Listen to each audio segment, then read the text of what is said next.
Allah bersumpah lagi, walal akhiratu khairul laka minal.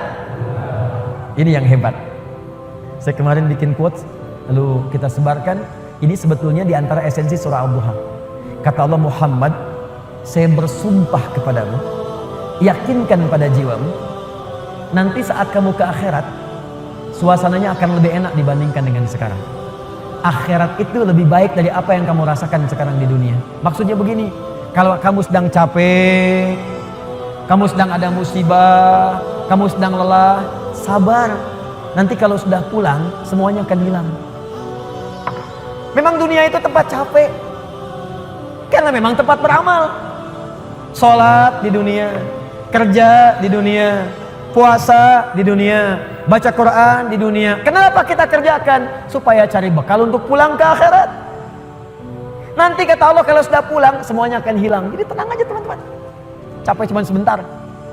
Ya, capek cuma sebentar. Lelah, gak apa-apa. Namanya juga dunia. Dunia itu memang tempat capek. Kalau nggak mau capek, ya pulang. Dunia itu tempat capek. Dan kita memilih untuk hidup. Maka jalani itu, nikmati saja, kerjakan aja. Setiap kerja ada pahala, setiap kerja ada pahala, setiap sholat pahala, baca Quran pahala, niat mencari nafkah karena Allah pahala, merawat anak pahala, memberikan ASI pahala. Gak apa-apa, memang capek. Memang ya dunia sifatnya capek.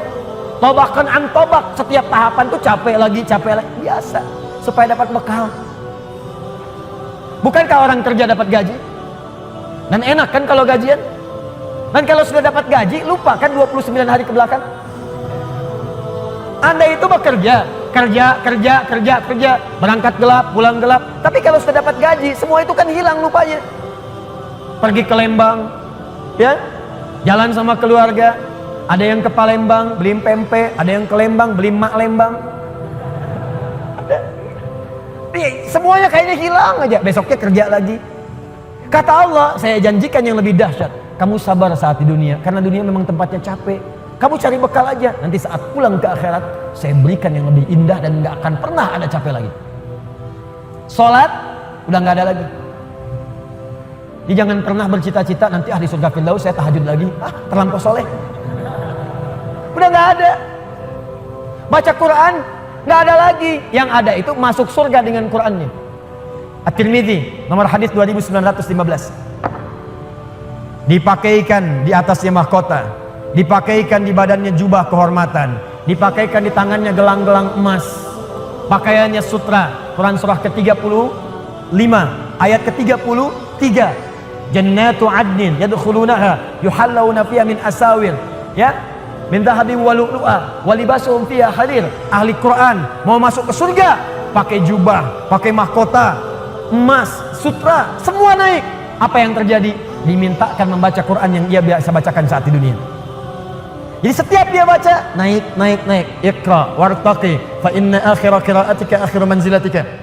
Baca Quran yang biasa engkau bacakan saat di dunia. Nanti akhir bacaanmu, di situ tempat tinggalmu di surga. Dan berita baiknya, dia bisa menggandeng bapaknya, ibunya, suaminya, istrinya, anak-anak, cucu ikut di belakang semua. Kalau mereka orang yang beriman dan soleh di hadapan Allah Subhanahu wa taala. Dipimpin oleh ahli Quran, naik ke surga. Dia bacakan sampai minal jinnati wan nas, puncak surga yang paling tinggi. Begitu nyampe di situ, dikunjungi oleh semua malaikat dari 8 pintu surga. Itu ada di Quran surah 13 ayat ke-24. Wal malaikatu yadkhuluna alaihim min kulli bab. Dan malaikat semua mengunjungi dia dari semua pintu, mengucapkan salam. Lihat kalimat pertamanya, salamun alaikum bima sabartum. Selamat ya, saat di dunia kamu sabar cari bekal, sabar capek, sabar mengeja huruf dari Iqra, sabar menghafal sampai ada yang mencela. Sabar, orang lain ngejar dunia, Anda ngejar akhirat, sabar. Orang lain cari ini, luaskan rumah, tambah mobil, tambah kendaraan, meninggal, gak dibawa. Anda sabar. Insya Allah, orang akhirat. Saya ngelihat ada ahli Quran tuh, seringkali saya berhadapan dengan ahli Quran tuh dari daerah-daerah, seringkali menangis. Ada yang datang pengen setoran. Anda bisa kebayang gak, suaminya pekerja mungkin kasar, orang sebutnya kuli. Istrinya ngambilin kayu bakar, kadang ke sawah. Anaknya bahkan ada yang masih kemudian kecil-kecil. Tapi kalau Anda berkunjung ke rumahnya, semua makanan dihidangkan yang mampu dia suguhkan. Lalu keluar kalimat, alhamdulillah, Abi kalau bekerja dapat uang banyak sekali, 500.000 sebulan, 500.000 banyak sekali, syukur. Ternyata perempuan itu sudah punya sanad hafalan Quran 7 qiraat. Lelakinya hafal Quran, anaknya hafid semua, anaknya penghafal Quran semua. Anda ada di mana? Itu perlombaan, sabar, naik sampai ke atas.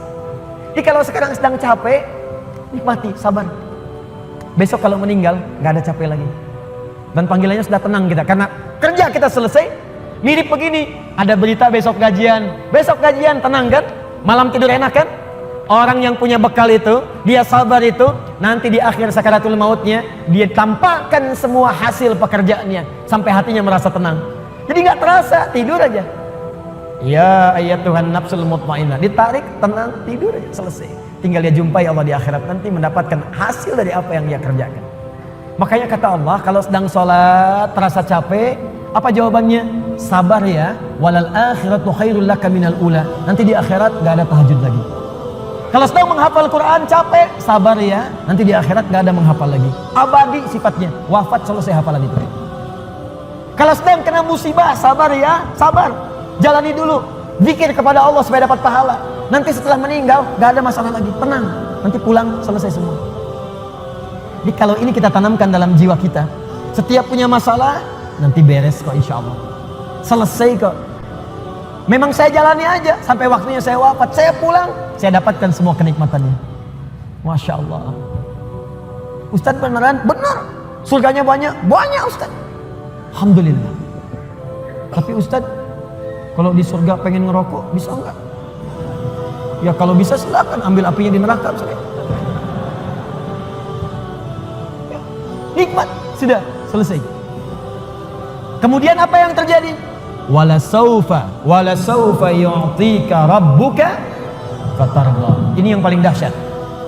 Nanti di akhirat kata Allah, kalau kamu sabar saat di dunia sekarang, Bu, Pak, sabar tahajud, sabar merawat anak, sabar sekolahkan mereka ke pesantren, sabar talaki Al-Quran, sabar berjamaah ke masjid, Anda kerja di pemerintahan, kerja jadi pegawai, ada yang berdagang, ada yang bisnis, sabar. Waktunya sholat, waktunya zakat, sabar. Nanti kata Allah, saat pulang ke akhirat, wala saufa yu'tika rabbuka fatarda. Saya akan berikan semua yang kamu inginkan sampai puas. Kaidah nikmat itu, kaidah nikmat. Semua bicara termasuk dalam Al-Quran selama hidup di dunia. Kaidah nikmat itu gak ada yang pernah puas. Saya ulang ya, nikmat itu gak ada yang pernah puas. Contoh, punya sepeda nikmat bukan? Punya motor nikmat tidak? Punya mobil nikmat tidak? Pertanyaan saya, ketika Anda dapat sepeda, apakah merasa cukup dengan sepeda? Kalau sudah dapat sepeda, pengen apa? Sudah dapat motor, pengen apa? Sudah punya mobil, pengen apa? Pesawat. Garasi nggak punya, nerbangin nggak bisa, masih pengen. Belum menikah, pengen apa? Menikah. Sudah menikah, pengen apa? Punya anak. Sudah punya anak, pengen apa? Pengen cucu.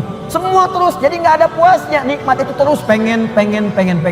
Nanti di akhirat kata Allah, nanti di akhirat saya akan berikan kepadamu sampai kamu puas.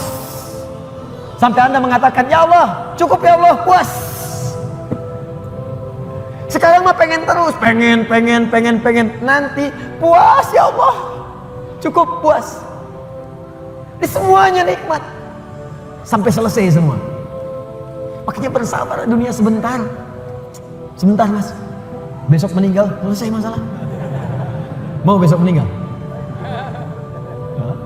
Susah. Sabar. Dan alhamdulillahnya nggak ada yang dikasih tahu kapan meninggal. Kalau diberitahu, bisa jadi kita pun nggak semangat. Sebentar lagi Anda akan meninggal. Jam 8:45 lewat, kemudian 45 detik. Waduh, kajian udah bubar, nggak pulang di masjid aja. Astagfirullah. Kenapa Pak? 2 menit lagi. Jadi amalan nggak terencana. Ini karena kita nggak tahu kapan wafat, kita bisa merencanakan. Malam ini tahajud insya Allah jam sekian. Saya mau istighfar jam sekian. Besok subuh di masjid A, zuhur di masjid B. Punya rencana. Dan ketika merencanakan, niat muncul. Dan itu niat ketika muncul, pahala dituliskan. Bukankah innamal a'malu binniyat? Innamal a'malu binniyat. Di ketika niatnya itu sampai, pahala dituliskan. Ini panitia ini nggak akan dihisap, nggak akan diberikan pahala berdasarkan mic-nya bunyi atau putus. Tapi udah ada niat nih, yang penting ada niat ya, ada pahalanya. Masalah bunyi putus perjuangan saya di sini. Jelas ya? Baik, wala saufa yu'tika rabbuka fatarda. Jadi gini maksudnya, kalau sedang capek, sedang lelah, apalagi kemudian beban itu datang dari orang-orang terdekat. Teman sekantor tiba-tiba misalnya nampak mengkhianati, ada mencela, ada macam-macam. Ingat Allah, maka Anda akan lapang. Ingat Allah, maka tidak akan ada beban. Dan ingat semua itu akan berakhir ketika kita wafat. Kalau itu ada dalam diri kita, maka demi Allah saya katakan, beban itu seberat apapun akan ringan. Ingat itu baik-baik. Wala saufa yu'tika rabbuka fatarda. Alam yajidka yatiman fa'awa. Muhammad, coba ingat-ingat. Kamu sekarang gak usah merasakan beban berat. Bukankah dulu pun aku buktikan kepadamu, saat engkau yatim, aku kirimkan orang-orang sekitaran untuk bisa memberikan perlindungan kepadamu. Lahir bapak tidak ada ibu. Ibu wafat usia 6 tahun, ada kakek. Kakek wafat usia kemudian Nabi Muhammad 8 tahun, ada paman. Ada semua. Ingat Muhammad SAW.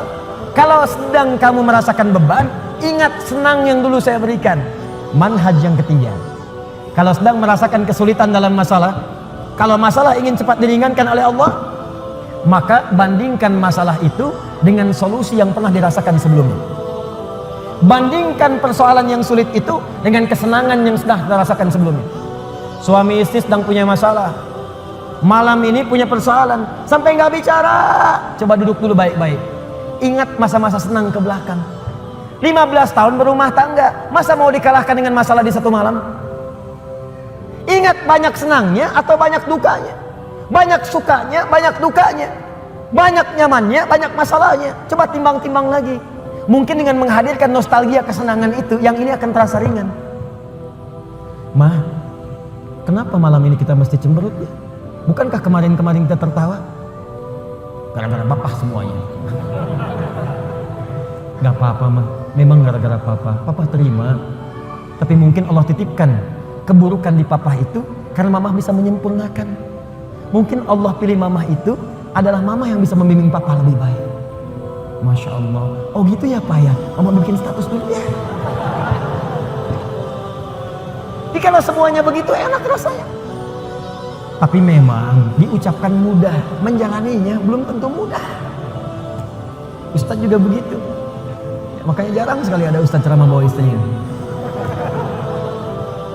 Nah, jadi kalau kita punya persoalan yang kecil-kecil sekarang, ingat masa lalu. Bu, Pak, ya maaf di kantor ada masalah.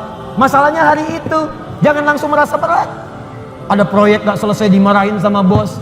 Anda kerja sudah 10 tahun, dimarahin baru hari itu. Senangnya kan banyak, udah 9 tahun. Masa persoalan sehari mengalahkan persoalan 9 tahun yang senang ke belakang? Kan tidak lucu. Anda gagal satu ujian, 9 mata kuliah lulus semua. Masa harus meratapi diri pada yang satu itu? Selesaikan. Mungkin di situ Allah ingin berikan anugerah supaya Anda paham lebih dalam. Mungkin disitulah kepakaran Anda supaya belajar lebih dalam lagi. Diangkat kemudian karena pakar itu di masalah itu. Saya dulu itu setiap menghadapi pelajaran-pelajaran bahasa, apalagi balaghah macam-macam dan sebagainya itu, di situ perasaan awal pertama sulit saya hadapi. Begitu dihadapi, rupanya Allah menginginkan kita lebih fokus pada masalah itu. Seakan awalnya susah, ternyata ada nikmat di balik itu. Itulah poinnya teman-teman sekalian. Jika Anda sedang merasakan kesulitan, ingat masa-masa lalu saat Allah memberikan banyak nikmat dalam kehidupan kita. Jelas sampai di sini? Baik.